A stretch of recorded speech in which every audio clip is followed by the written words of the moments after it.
চলুন প্রিয় দর্শক, প্রথমেই এই আন্দোলন থেকে আমরা আজ তিনটি শিক্ষা নিয়ে নিই। প্রথম যে শিক্ষা সেটি কি, দিল্লির বা গোটা দেশে যে আন্দোলন আমরা দেখলাম সেই তরুণদের ক্ষোভকে ছোট করে দেখবেন না। আজ যেটা সামাজিক মাধ্যমে একটা সাধারণ ব্যঙ্গচিত্র, কাল সেটাই রাজপথের স্লোগান হয়ে উঠতে পারে।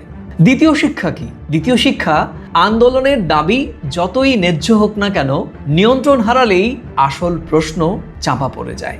তখন প্রশ্নপত্র ফাঁস নয়, বরং আলোচনায় আসে সংঘর্ষ।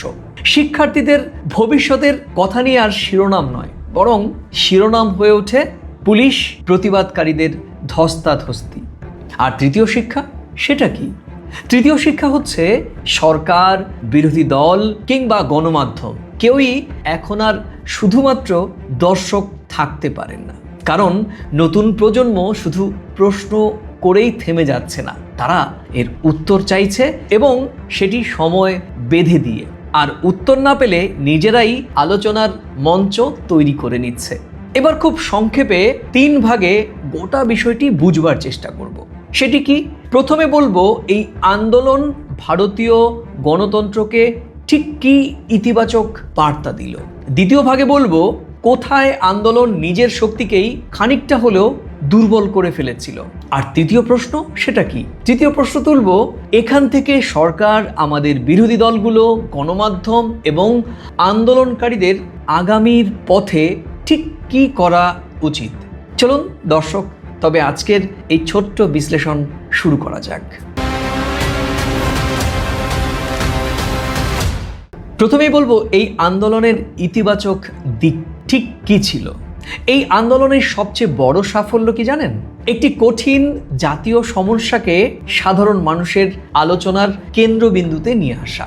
নিট সহ বিভিন্ন প্রতিযোগিতামূলক পরীক্ষার অনিয়ম ও প্রশ্নপত্র ফাঁসের এই অভিযোগ আজকের নতুন নয়, কিন্তু দীর্ঘদিন ধরে শিক্ষার্থীদের ক্ষোভ মূলত পরীক্ষা কেন্দ্র, আদালত এবং সংবাদপত্রের কয়েকটি প্রতিবেদনের মধ্যেই আটকে ছিল। ককরোচ জনতা পার্টি সেই ভাষা বদলে দিল, আর তারা ব্যঙ্গ ব্যবহার করলো, ছোট ভিডিও ব্যবহার করলো, আর সামাজিক মাধ্যমে পরিচিত ভাষা ব্যবহার করলো। আর ঠিক এখানেই সরকারের প্রথম ভুল হয়ে গিয়েছিল। সম্ভবত তারা ভেবেছিল এটি কয়েকদিনের সামাজিক মাধ্যমের উন্মাদনা মাত্র, কিন্তু কিছু পোস্ট হবে, কিছু ব্যঙ্গ হবে, এরপর বিষয়টি যথারীতি অতীতের মতো থেমেও যাবে। কিন্তু কি হলো? না, থামেনি। কারণ এই ব্যঙ্গর আড়ালে ছিল ভয়। একজন শিক্ষার্থী বহু বছরের পরিশ্রম যদি একটি প্রশ্নপত্র ফাঁসের অভিযোগের সন্দেহের মুখে পড়ে, তখন ক্ষোভ শুধু আর পরীক্ষার্থীর মধ্যে থাকে না, বরং সেই ক্ষোভ পৌঁছে যায় তার পরিবারের মধ্যেও, তার শিক্ষকদের কাছেও, এমনকি সেই যুবকের কাছেও যে আগামীর বছরগুলোতে ঠিক একই পরীক্ষায় বসবে।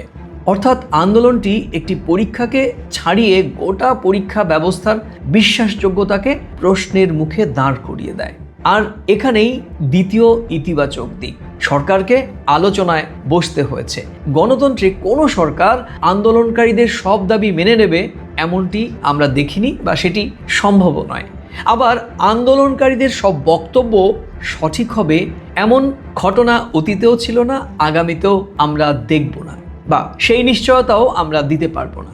সরকার যখন কোনো আলোচনায় বসে, সেটি প্রথমেই আমাদের ভেবে নেওয়া উচিত হবে না এটি সরকারের কোনো দুর্বলতা, বরং সেটি বোঝাবে রাজপথের আওয়াজ রাষ্ট্রের কান পর্যন্ত গিয়ে পৌঁছেছে।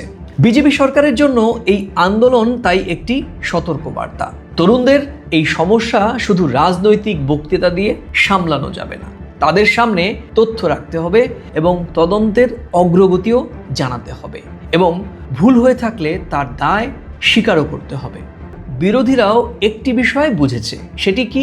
তরুণদের এই প্রজন্মকে উপেক্ষা করে শুধু নির্বাচনের সময় চাকরি বা শিক্ষার প্রতিশ্রুতি দিয়ে কোনো আন্দোলন রাস্তায় দানা বাঁধবে না, বরং সংসদের ভেতরেও সেই প্রশ্ন তুলতে হবে। আইনের প্রস্তাব সেটিও যৌক্তিক সময়ে দিতে হবে, এবং আন্দোলনের মঞ্চে ছবি তোলার বাইরেও ধারাবাহিক বিষয়টিকে অনুসরণ করতে হবে। গণমাধ্যম তারা কি বুঝলো? যে আন্দোলনকে প্রথমে সামাজিক মাধ্যমের কৌতূহল বলে মনে করা হয়েছিল, সেটি পরে জাতীয় সংবাদপত্রে প্রধান শিরোনাম হিসেবে উঠে আসে। অর্থাৎ নতুন প্রজন্মের এই রাজনৈতিক ভাষা না বুঝতে পারলে যত বড় গণমাধ্যমই হোক না কেন, খবরে তাদেরও পিছিয়ে পড়তে হবে। এবার আসি দ্বিতীয় ভাগের আলোচনায়। কোথায় সমস্যা তৈরি হয়েছিল? এবার শুনতে কিছুটা কঠিন লাগবে। ন্যায্য দাবি থাকলেই আন্দোলনের প্রতিটি কাজ ন্যায্য হয়ে যাবে সে কথা কিন্তু কোথাও লেখা নেই। আন্দোলনের কোনো পর্যায়ে যদি ইট, বোতল বা জুতো উড়ে আসে, যদি পুলিশ প্রতিবাদকারীদের মধ্যে সংঘর্ষ হয়, তাহলে সবচেয়ে বেশি ক্ষতিগ্রস্ত হয় মূল দাবির। কারণ পরের দিন মানুষ প্রশ্নপত্র ফাঁস নিয়ে কথা বলবেন না। মানুষ জানতে চাইবেন কে প্রথম আক্রান্ত হয়েছিল, পুলিশ কেন বল প্রয়োগ করেছিল, কতজন আহত হয়েছিলেন। আর ঠিক সেই জায়গা থেকেই আন্দোলনের নৈতিক শক্তি ভাগ হয়ে যাবে। আন্দোলনকারীরা বলবেন পুলিশ বাধা দিয়েছে, পুলিশ বলবে আইন শৃঙ্খলা ভাঙার চেষ্টা হয়েছে, সরকার বলবে রাজনৈতিক শক্তি ঢুকে পড়েছে, আর বিরোধীরা বলবে সরকার আন্দোলন দমন করতে চেয়েছিল। চারিদিকে চারটি বক্তব্য ছড়িয়ে পড়বে, আর মাঝখান থেকে হারিয়ে যাবে পরীক্ষার্থীদের মূল প্রশ্ন বা মূল দাবিটি। আর এখানেই ককরোচ জনতা পার্টির জন্য একটি বড় শিক্ষাও এই ঘটনা। জনসমাগম তৈরি করলেই হবে না, বরং এই জনসমাগম নিয়ন্ত্রণের ব্যবস্থাও থাকতে হবে। কারা এই আন্দোলনের মুখপাত্র, কে সরকারের সঙ্গে কথা বলবেন, কোনো উস্কানি এলে সংগঠনের অবস্থান কি হবে, অর্থ কোথা থেকে আসবে, সিদ্ধান্ত কে নিচ্ছেন, সেই প্রশ্নগুলোর উত্তর প্রকাশ্যে না এলে একটি নাগরিক আন্দোলন খুব সহজেই সন্দেহ, গুজব এবং রাজনৈতিক দখলদারির শিকার হতে পারে। আরেকটি বিপদ, যাচাই না করা তথ্য ছড়িয়ে দেওয়া বা ছড়িয়ে পড়া। সামাজিক যোগাযোগ মাধ্যমে একটি সংখ্যা লিখে দিলেই সেটি সত্যি হয়ে যায় না। আহতদের সংখ্যা, গ্রেপ্তারের সংখ্যা বা এই আন্দোলনে যদি কোনো হতাহতের ঘটনা ঘটে, তাদের ঠিক সংখ্যা, রাজনৈতিক যোগসাজশ বা যেটি বলা হচ্ছে যে বিদেশ থেকে অর্থায়ন, সেই সব তথ্য তার প্রমাণসহ প্রচার করতে হবে, দাবি করতে হবে বা অভিযোগ তুলতে হবে সামাজিক যোগাযোগ মাধ্যমে। কারণ একটি ভুল তথ্য সরকারের যতটা ক্ষতি করে তার চেয়ে বেশি ক্ষতি করে আন্দোলনের বিশ্বাসযোগ্যতাকে। এবার বলবো তৃতীয় ধাপের কথা। আন্দোলন তো শেষ, এবার প্রতিশ্রুতির পরীক্ষা। প্রশ্ন থাকবে, প্রশ্ন উঠছে, এরপর কি হবে? কারণ আন্দোলনের একটি বড় দাবি এরই মধ্যে পূরণ হয়েছে। গতকাল অর্থাৎ 25শে জুলাই কেন্দ্রীয় শিক্ষামন্ত্রী ধর্মেন্দ্র প্রধান পদত্যাগও করেছেন। তার জায়গায় প্রহ্লাদ যোশী শিক্ষামন্ত্রকের অতিরিক্ত দায়িত্ব পালন করছেন। সরকারের সঙ্গে 3 দফা আলোচনার পর ককরোচ জনতা পার্টি আপাতত কর্মসূচি প্রত্যাহার করেছে।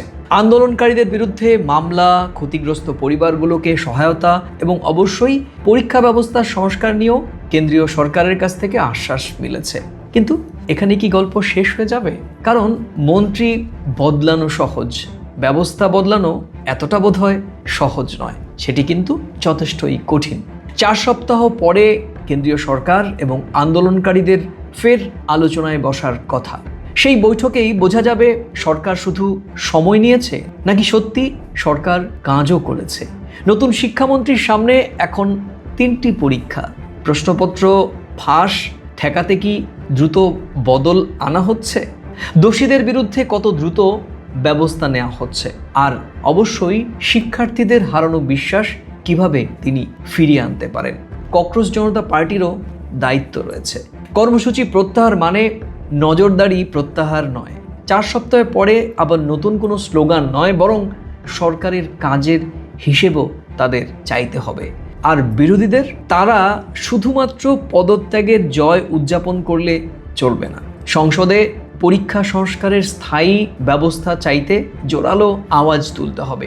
আর গণমাধ্যম, তাদের কাজ না, এখনই ক্যামেরা সরিয়ে নেওয়া চলবে না। প্রতিশ্রুতির প্রতিটি হিসাবের ক্লোজ শট রাখতে হবে। কারণ ধর্মেন্দ্র প্রধানের পদত্যাগে ছাত্রদের আন্দোলনের জয় হতে পারে, কিন্তু পরীক্ষা ব্যবস্থা না বদলালে সেই জয় অসম্পূর্ণই থেকে যাবে। আর এখন নজর থাকবে 4 সপ্তাহ পর বৈঠকের দিকে। সেখানে কি বদলের নকশা সামনে আসবে, নাকি নতুন মন্ত্রী এলেও পুরনো সমস্যাই থেকে যাবে? প্রিয় দর্শক, এই বিশ্লেষণ ভালো লেগে থাকলে আপনারা আমাদের এই চ্যানেলটি সাবস্ক্রাইব করতে পারেন বা লিখতে পারেন আপনাদের মূল্যবান মন্তব্য। আবার দেখা হবে নতুন কোনো বিষয় নিয়ে। ততক্ষণ ভালো থাকুন, সুস্থ থাকুন, নিরাপদে থাকুন।